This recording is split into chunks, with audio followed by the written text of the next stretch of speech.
So I've had the Steam Deck for effectively 7.5, almost 8 months. And in that time, the experience with the Steam Deck has been quite the roller coaster. I mean, when I first got it, it was a pretty rough, but not as rough experience as those who were like a day one user, but it was still great. Like it was a learning process of learning how everything worked and diving into all the different things you could tinker with, what works out of the box, what doesn't, and the like. And I really have enjoyed my time with this. This has absolutely been one of my favorite devices that I've used in some time. And just the versatility of it and the universality of it is absolutely amazing. So in this video, I want to talk about my time with this, what I like, what I don't like, and all that in between. So before we do all that, if you guys enjoyed the content that I put out, make sure you like the video, sub to the channel if you haven't already, and ding the notification bell to stay updated on everything that I put out. And if you want to support the content further, we do have affiliate links down below if you want to pick up any accessories that helps out the channel, or if you want to pick up some games. I have Humble Bundle, like I'm a Humble Bundle partner, as well as you can go on CD Keys and many other sites, like all those links are down below. Or if you want to directly support, we got channel memberships and we got Patreon, all listed down below. Hey you. Yes, you, the person that's watching this video right now.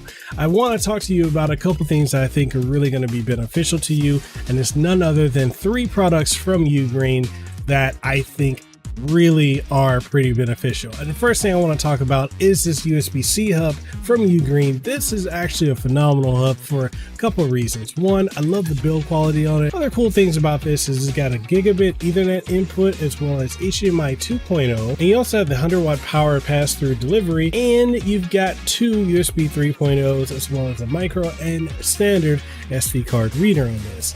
Works with the Steam Deck effortlessly. Next thing I want to talk about is none other than a power delivery, which there are 2 of them that I'm going to be showcasing here, and it's none other than the UGreen Nextoid as well as the UGreen DigiNest Cube game. Both of these carry 65-watt power through them, so you've got one that's a charger and one that's a power station, so regardless of where you are, you could literally take these with you and you've got all you need to power your devices. Whether it be charging your Steam Deck, your Nintendo Switch, as well as giving power to a portable monitor.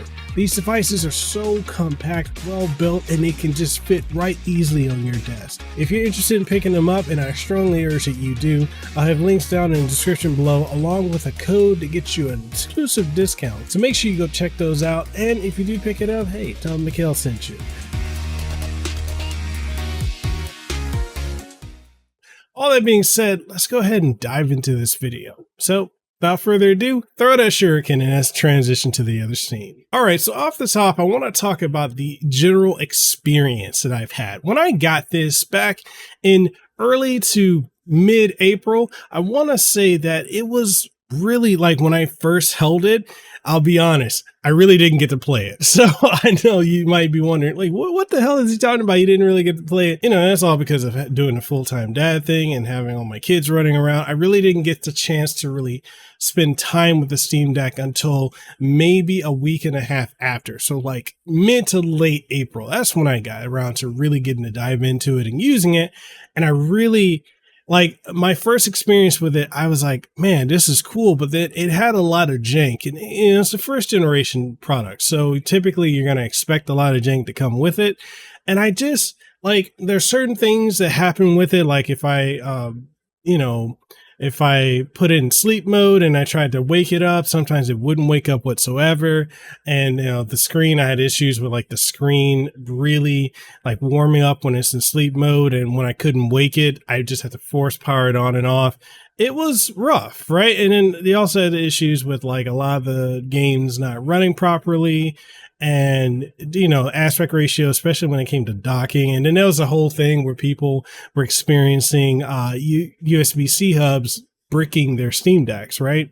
So that was a wild, and it seems like a lifetime ago because you don't get really any of those issues now. Like, it's become such a stable platform that, it's borderline like a different product, to be completely honest. So when I'm talking about like my usages when I first got it, like I really want to dive into, playing a lot of my games on my Steam backlog, because I'll be honest, as much as I love PCs, I love to build them, I love to tinker with them, I love to, review different parts and just make this, this whole thing here my go-to everyday type of device.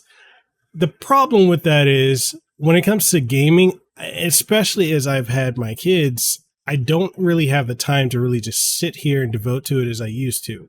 So, when I'm constantly sitting here and I'm working, editing videos, recording podcasts, doing all types of other stuff that I need to do, after a while, I don't really want to sit here to play a game, even though, my best experience with gaming can be here playing on my gaming rig. So with the Steam Deck, I remember saying that the main thing that I wanted to be able to do with the Steam Deck is be able to clear my Steam backlog, right? Because we're all battling the backlog. There's always that backlog battle.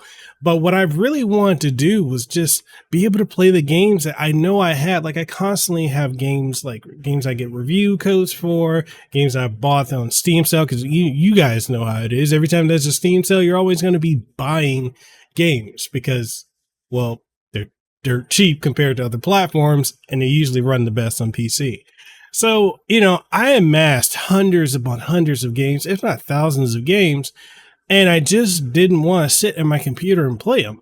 So, Steam Deck came in, a large majority of the games that I want to play that are in my library, I was able to play off the bat. Even ones like you would get ones that would say they're not supported, or the support was unknown, and they would run perfectly fine. Like Street Fighter 5, that ran well.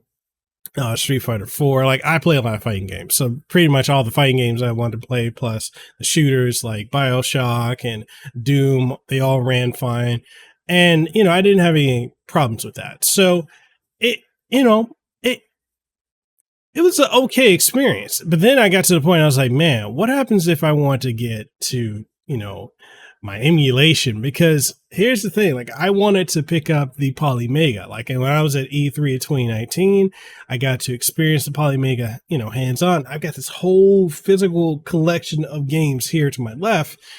And I wanted to be able to play on, my authentic games on the hardware. But then I just got to the point, since we downsized and we were getting in the process of moving, we're looking at different condos to buy and whatnot. I was like, okay, so what do I do as far as like having my modern games and all my emulated games in one package? And in the Steam Deck was a solution for that. EmuDeck came around, and right around the time I started really heavily tinkering with it, with the Steam Deck and all the third-party launchers, that I'm going to get to that in a minute, I actually started tinkering with EmuDeck, and it was painless and easy to set up.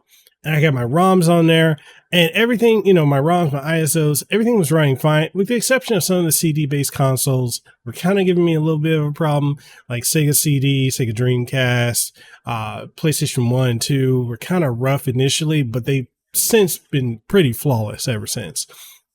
But, I was able to pretty much make this my all-in-one gaming station. So like whenever I needed to capture footage for games I was reviewing, like if it was a modern PC game or modern title to come out, I could, slap it on the desk, put it into like a USB-C hub or a dock, or shout out to JSOX, run into my capture card, and I could play modern games. And if I want to like do like a retro stream or capture footage for like retro titles that I'm emulating via EmuDeck, I could do that too. And it was just amazing. Like it really became like the central hub for all of my gaming needs. And yeah, I've got the PlayStation 5, I've got the Xbox Series X, I've got the Nintendo Switch, and hell, I've got my gaming PC. But the Steam Deck just became that device that I was just legitimately using for everything, right? And the other thing I want to talk about, I'm going to hop into third-party launchers because that's really important to talk about. But here's the other part I want to talk about too. Let's talk about the online, right? So if I want to play games, if you're a PC gamer, then the concept of paying for something like Game Pass Ultimate or Xbox Live or PlayStation Plus or Nintendo Switch Online just to play your games that you've already paid either a discounted price if you got off like CD keys or something like that, or if you pay full price, is ridiculous. Like to pay on top of, you know, the price of admission for the game to play your games online is absolutely ridiculous.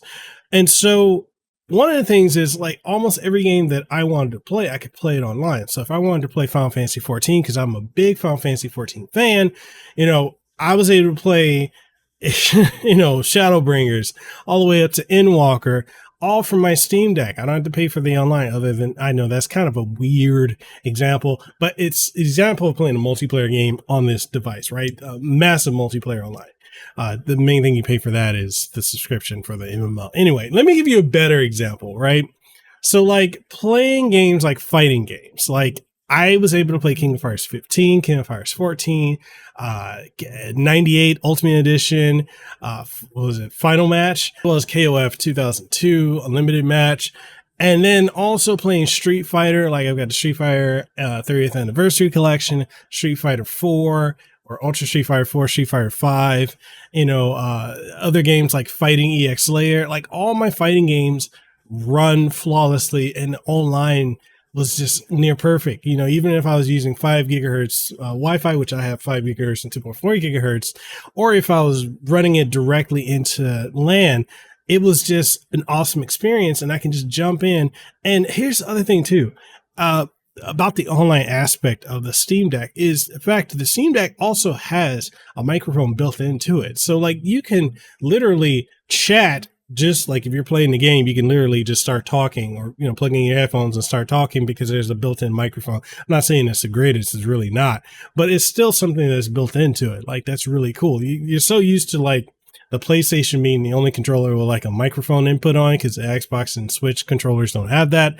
But this right here was just awesome, right? Like you can just dive in, start chatting with your friends. And that's the other thing too, leading into the next topic. I know if I'm rambling, hey, just stick, you know, hold on. We're getting there. The other thing I really liked about this was the fact, you know, with the Steam Deck in particular, is certain games, if I wanted to, like my wife and I, you know, I got her a Steam Deck, I've got a Steam Deck. If we want to play a game like, say, Teenage Mutant Ninja Turtles, Shredder's Revenge, or the, you know, any of the 2-player co-op games, I can literally press the 3 dots or the option menu, right, on the bottom of the Steam Deck, press that, go up to game share. I can share the game with her. We're both playing the game. And, you know, the setup is really painless. Try doing that on like the PlayStation or on the Xbox. It's next to not impossible, but it's a very cumbersome setup. Whereas trying to do this via the Steam Deck is so painless, right? And, you know, it's cool because like I share my Steam library with my wife anyway, but you know, if you share your library, you can't exactly like both be playing the same game at the same time. And if I exit family mode, she gets restricted from using any of the games I have. And, you know, I can come back to it later because that's a little bit of an annoyance that I have to deal with. I know other people probably don't have to deal with this. I do. But anyways, but being able to share the game so we can play games like Shredder's Revenge and so many other titles, like, you know, with just sit next to each other, like when our daughters are sleeping, and just be able to play on our Steam Decks and play like that is absolutely phenomenal. Like I love being able to do that. And it's other thing, like diving further into like being able to play with other people, right? So you got the online aspect. The other thing too is a lot of the games I like to play have a, you know, a local co-op functionality, and being able to just like pair any controller. So like a Switch controller or like a PlayStation controller, or, you know, if I got Switch controllers here, you know, even wired, right? Being able to really just plug in any controller, or being able to utilize like Bluetooth functionality on the DualShock 4, the DualSense, or, you know, the Xbox One or Series X and S controllers, or the Switch controllers, or just Bluetooth controllers in general, or wireless 2.4 gigahertz dongle controllers. And the Steam Deck just recognizes any of it. That right there is absolutely cool. I love that part of the Steam Deck and just of Steam in general, right? Of just PC gaming, period. Because right now I don't have to make sure I've got a certain controller to be able to do certain things. And I like how, like, whether you're using a Switch controller or a PlayStation controller, or if you're using an Xbox controller, the interface switches to adapt to what you're using. Even so much as like how, your accept and decline options, or buttons rather, on a Switch are very different than what they would be on a PlayStation, Xbox.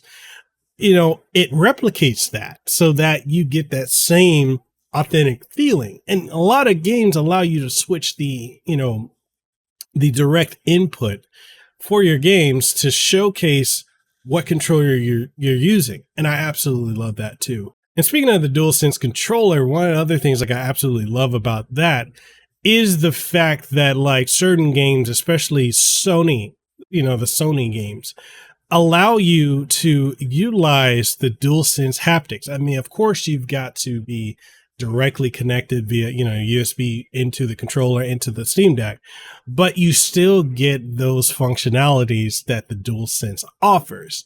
And I absolutely love that. And speaking of that, we're going to segue into other things I love about the Steam Deck, and that's the selection of games. There are so many titles, from AAA, AA, to indie titles, that in indie titles that don't even have a budget for marketing. There's so much of like a selection of games for you to just dive into, to enjoy, that it's unlike any other platform out there. There's really, in my opinion, there's honestly nothing like that. Like, of course, there, if you were to go with the Nintendo platform, you get your Nintendo exclusives, PlayStation exclusives, Xbox. Well, I mean, what exclusives does Xbox have, really? And that's not a knock at Xbox, but they're not what they once were with like the 360 and the original Xbox era. But notwithstanding some of the exclusives, you can pretty much play everything on the Steam Deck. And now that Sony has like really been dipping their foot into like, let's just, screw trying to make, a portable, let's just put everything, or, games have come out years past, right? Let's put those on the Steam Deck and let's optimize them to run on the Steam Deck. Well, put them on Steam and then they by proxy run on the Steam Deck. And, allow you to play their games because they understand, hey, this is a better way to make revenue, right? Outside of just the PlayStation platform. And of course, PlayStation fanboys are going to be upset about that, but that's neither here nor there. It's the fact that this right here, being able to play PlayStation exclusives like God of War, Horizon, Days Gone, Death Stranding, which is a console exclusive to PlayStation, but being able to play that on PC. And also, we just had Spider-Man. So we had the Spider-Man remastered, and we also got Spider-Man Miles Morales, which is going to be out by the time this video is out, right? And just being able to play those games is just absolutely freaking fantastic. Like, I'm so blown away that is such an option, right? I was sitting up playing Miles Morales the other day, and I was like, man, just having this on the go, right? Just being able to play this portably. And yeah, it may not run as smoothly as it would on a PlayStation 5 or PlayStation 4. It's still a spectacle being able to play like with a variable refresh rate. You can go between 30 frames. Sometimes it can hit 60, but when you've got it on variable, like, it kind of just seamlessly flows back and forth and kind of gives it like a cinematic effect. Whereas like if I were to play it on a PlayStation 5, it would just be seamless all the way through. And, and that's a trade-off. We'll get to that in a minute. I know I'm putting things to the side to get to, but we're going to get to them. But yeah, being able to play PlayStation titles, absolutely phenomenal. We're never going to get Nintendo on PC. That's just not going to happen. Nintendo's not going to do that. But also having access to Xbox titles or Microsoft first-party titles on the Steam Deck is also freaking amazing too. Being able to play Halo on it, Gears of War, Killer Instinct, Battletoads, Forza, on the Steam Deck, right? So I've got the cream of the crop of the exclusives, and Microsoft has a lot of exclusives. They just don't really do anything with them. But having the cream of the crop of their exclusives and a good selection of PlayStation exclusives all on one universal platform, and also the games that come out on everything, like the AAA and AA titles, and on top of the fact that like the indies that don't go anywhere that are absolutely freaking phenomenal on the Steam Deck on the go. I love it. Now, I've been doing a lot of praise, right? Let's talk about some of the downsides.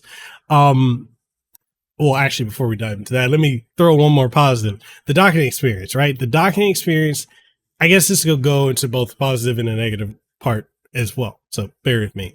But when it came to the docking experience, like at first it was, very laggy. It took a long time for it to go from like the Steam Deck to like your screen. But now, with all the updates that have come out, the official dock has come out, it's almost as seamless of a transition from the Steam Deck to your screen as it was with like, say, the Nintendo Switch, how it just like, instantaneous. The fact and that was the longest standing issue with the Steam Deck is like the docking experience was never that great. And granted, it still has a lot of issues, but now I absolutely love playing, my games docked because I don't have to worry about, hey, is this dock going to work? Because certain docks didn't work with certain monitors. Certain docks had higher latency with like switching over to, the screen than others. And now it's just kind of like, it doesn't matter. You use a USB-C hub, you use the official dock, a third-party dock, it just worked, right? And it's so seamless. So that right there has become absolutely phenomenal. I love it. Now, going into the downsides, like I said, initially the docks, it was a rough experience. We already just covered that. The other thing is the screen. So as far as like the downsides, off the top, before I dive into like the screen and touch interface and all that, let me just say, going with the 64 gig model, if you're not going to switch out the internal drive, is a negative, right? Just because that drive is so slow in comparison to the 256 and 512 model. And honestly, you're really not going to be able to store much of anything on that. Like when you factor in, all the patches and updates and everything like that, the 64 gig on top of the OS itself, you probably can have one minor game. I can't even say you can put a AAA on that unless you're going to use the micro SD card. And even with that, switching to a positive is a price, right? So the price of the Steam Deck, ranging from $399, was it $549, $649, $399, $399 to $650.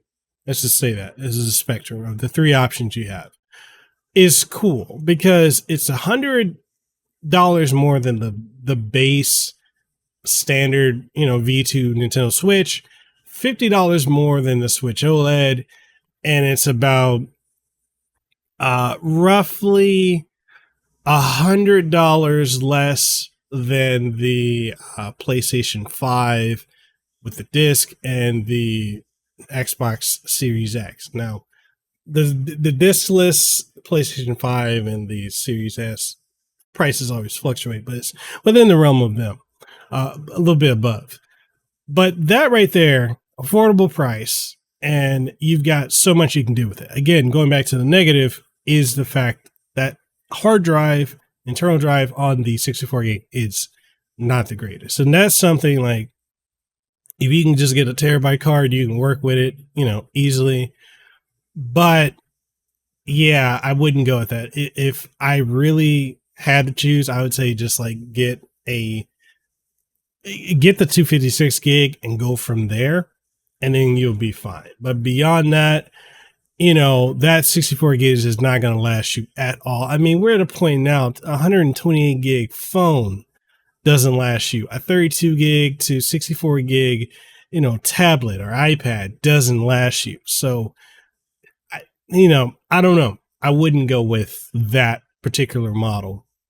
Moving on to the next negative, I want to talk about like the touchscreen experience. So the touchscreen experience on the Steam Deck in comparison to the Switch is not that great, right? It's half the times inputs don't work, or like you tap somewhere and it's not the most accurate thing.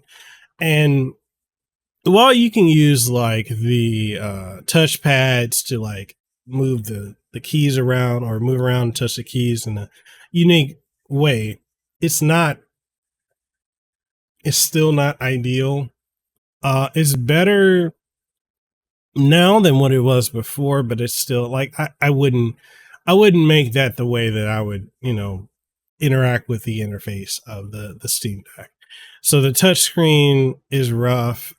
Certain times the screen, like especially, I know there's the whole talk like there's a plugin you can get to give your Steam Deck more vibrancy, because a lot of people want that OLED experience or OLED type of screen and experience on their Steam Deck, especially if you look at the Switch OLED.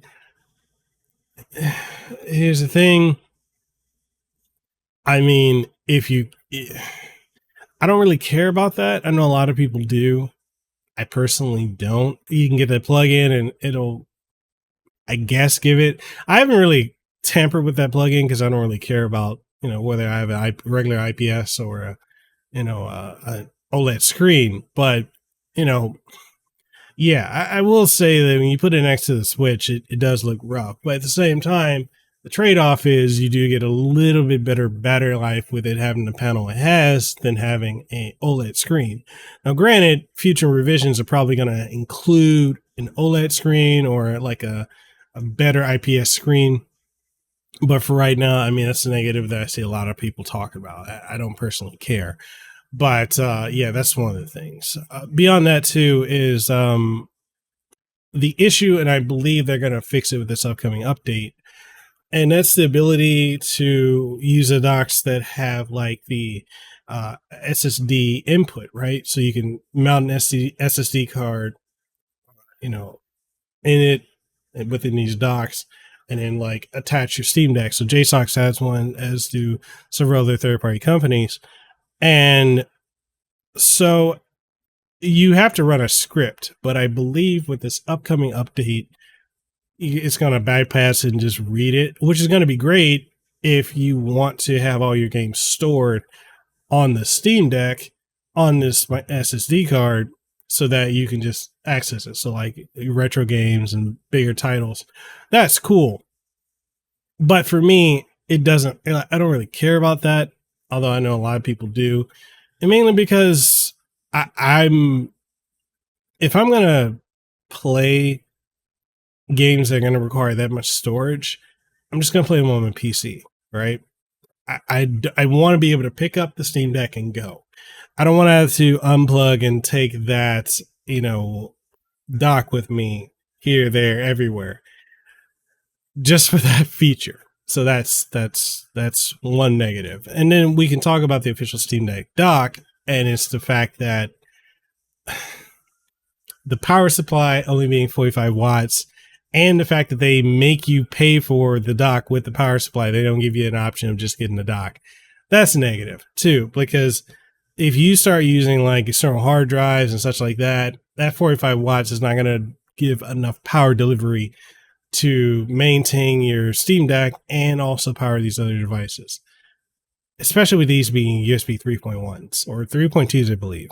So yeah, that's a bit of a caveat. And then the build quality, especially after we've seen like JSOX make the aluminum magnesium docks, and then this is plastic, eh. But all that being said, the general experience too. Well, before I dive into that, let's talk about the last positive. I want to end this on a positive note because at one point we had to deal with the queues, and then people had to go and do like this thing. It was a whole thing that people now probably have never had to deal with, and many people are not aware of. Is pretty much exclusively in like the Steam Deck Reddits, where you basically put in when you pre-order and it would like throw out a guesstimation, such like that. Now, when you order a Steam Deck, you don't have to wait weeks or months. Like the queues have been taken care of. They've fixed their distribution supply issues. So you can order a Steam Deck now and get it within the same week or maybe a week and a half or 2 weeks from when you order it. You didn't have that before. So the accessibility has been increasing with the Steam Deck. Now, one of the negatives is that it's not in stores. Now, if they are to put the Steam Deck in like a Best Buy or, like a Sam's Club or Costco or something like that, or even GameStop, I think that would have a higher attach rate. Like more people would be jumping and getting, because I know a lot of people that want to get a Steam Deck, but they don't want to buy it through Steam because they're not that hardcore of a gamer or PC gamer. So that can be viewed as a negative. It can also be viewed as a positive, because regardless of whether people are buying it, through Steam themselves or Valve themselves, or if they're buying it from like eBay, which you really shouldn't buy a Steam Deck from eBay, especially from scalpers. Like they're overcharging for it. Regardless of any of that, like you're able to pretty much get your device as soon as possible. So that's positive. Negative has been the whole fan issue, like with the weighing, the Delta fan and the weighing fan whole situation, plus with like the kill switch and all that. But all newer Steam Decks are going to have the weighing fan, so that's always going to be great, right? So wrapping all this up, because I know I've been rambling and kind of all over the place. Hopefully you guys are still with me. This has been an absolutely amazing device. 7 months in, or 7.5 months in, going almost into 18 months. 18 months? No. Almost 8 months in with the Steam Deck. Vastly different experience than when I first got it. Substantially easier to use. Third-party launchers. Let me go ahead and dive into that real quickly. What I absolutely love about the Steam Deck also, and Valve as a company, that they encourage you to tinker with it, do all the other stuff you want, change out parts. If you don't want to use the traditional thumbsticks, or you can switch out to with the Hall effect sticks, which are really great. Don't have to deal with stick drift and other things like switching out internals, like the fan, switching out the hard drive. They encourage all that. They encourage you tinkering it, and they still take care of you, even if something will fall outside of the manufacturer warranty. Even if you do replace internal parts and within the first year you're still under a manufacturer warranty, they take care of that. That's not something, I know there are competitors to the Steam Deck, and a lot of people will say like, oh, Ioneo, AOK Zoe, all these other devices that are the quote unquote Steam Deck killers. They're not going to give you the same type of customer service. And I think above all, the biggest greatest aspect of the Steam Deck is the customer service from Valve themselves. That's something you're not going to get with any of these other companies, and it's something that I think sets them apart. Like, yeah, you can buy devices that are more powerful, that are Windows based, and yeah, there are titles that you really can't utilize on the Steam Deck because like whole thing with Bungie and all this other stuff, but yeah, you're not going to get the same customer service. That's just one of the things I wanted to point out. But overall, the experience, third-party launchers, they're cool with you putting third-party launchers on there. So GOG, Blizzard, like for the Battle.net, and, Epic Games Store and all that. And the games will run, right? And if you don't want to do individual installers for these launchers, you can get something like Heroic Launcher, or you can use Lutris and all this other stuff that make it pretty seamless. And it just, the games run. So all that being said, I was trying to say earlier, almost 8 months in, 7.5 months in with the Steam Deck, vastly different experience than when I first got it. I absolutely love it. I wouldn't, I know a lot of people talk about Steam Deck 2 and all this other stuff. I'm content with what we have. I think this is going to run for at least maybe another 3-4 years before we see like a massive jump. with the next iteration. They're already working. They've confirmed that there's another Steam Deck being made, or a Steam product, right? A successor.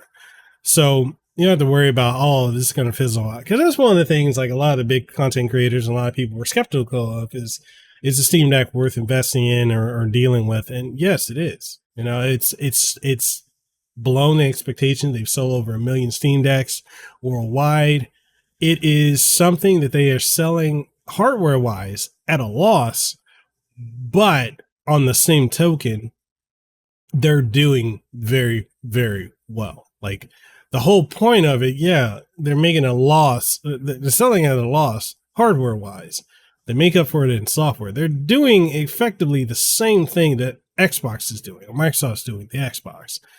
They don't really care about the hardware. They're making money off the software. So that's something right there. All that being said, I hope you guys enjoyed this video. If you did, you enjoyed my ramblings and everything, make sure you like the video. So to the channel if you haven't already. Ding the notification bell as well. If you want to support the content I put out, I have affiliate links down below for various Steam Deck products, docks, hubs, battery packs, cases, all that stuff. And also, if you want to pick up some games, I'm a Humble Bundle partner, so there's links for that. You can go and get some of that. Like, a year of Humble Bundle right now is like $89, super cheap. You get 12 free games every month, so make sure you check that out. Also, other links like CD keys. I got my Nexus via the Capcom Creator Program link. So if you purchase games through that, I get a little bit of a kickback, and no additional cost to you. And that's the thing. If you're looking at where to get games, I have a whole video or 2 videos dedicated to that. So check the link in the description down below for that. All that being said, further ways if you want support, we got channel memberships, we got Patreon, and we got super things here on the channel as well. So if you want to support the content I do, those are options. I also got merch on Teespring and TeePublic. And all that being said, I'm done rambling. I hope you guys enjoyed this video. I gotta sign out and start working on other content. But hope to see you guys in the next one. Stay safe, be blessed. I'll see you around. Peace.